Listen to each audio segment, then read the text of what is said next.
ndizvo here kuti vanhu vose vanonamata vachaenda kudenga?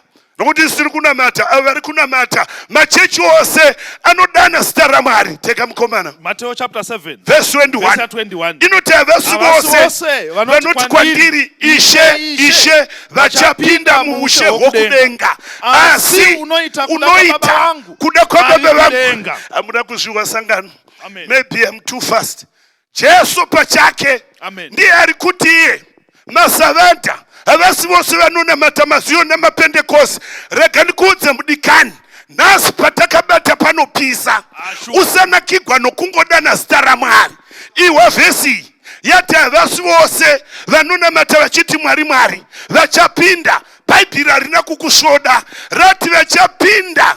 Only those who doeth the will of God who is in heaven. Amen. Havaiti kuda kwavo.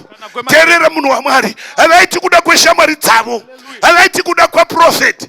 Havaiti kuda kwomprista. Vachapinda kudenga. Vanoita kuda kwaMwari kwakanyogwa mubhaibheri.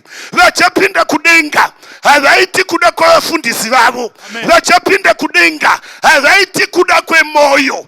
Havaiti kuda kwevarume vavo kana kweshamwari dzavo kana kuda kwehama dzavo. Vachaenda kudenga.